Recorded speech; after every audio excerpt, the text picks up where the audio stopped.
Hey everyone, it's Connor here from Durham Hearing Specialists. I hope you're doing well, and welcome back to another interesting video. I've got a couple of tools here to show you, which I've not really formally introduced, but what we're going to do is use these tools to basically dig out a lot of dead skin from this ear canal. This particular patient presented to the clinic with hearing loss, slight discomfort and a feeling of fullness in the ear, which you would expect.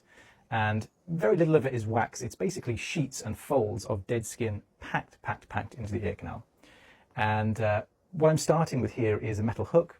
And I've shown this maybe on a couple of videos before, fleetingly. This particular tool doesn't have a name. It was made for me specially by a company called Chef Med. So at the moment, we'll just call it a custom hook or hook of justice, something like that. But what I'm doing here, so this is very similar in dimensions to a Cawthorn hook. So it's really small. It looks big through the endoscope, but it is an extremely small thing. And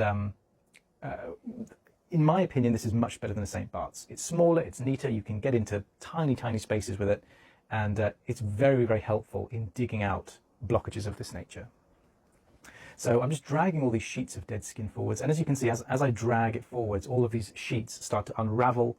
And you know, it's a bit like digging a lasagna out of someone's ear. It's, you know, or an onion. It just kind of fragments and unravels.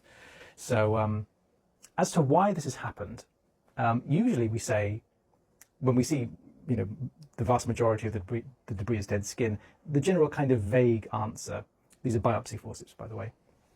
I thought these would be a really great purchase, these biopsy forceps, which are basically like crocodile forceps, but the jaws are cupped, so they have sort of shallow depressions in each jaw. And I thought that would be wonderful because it will allow me to grab onto debris, and maybe that debris won't, you know, just rip apart like when you grab something with crocodile forceps. But they're not actually that good. So they're far too large. Like most forceps on the market, they really are too large. But the jaws don't close properly, which is really annoying. So, you know, what you're going to see here is just a complete failure to use the biopsy forceps. So that didn't work. So we're going to go back in with the hook. So yeah, the normal explanation behind these blockages is it's a failure of skin migration. So the skin of the ear is supposed to start at the center of the eardrum, grow outwards and down the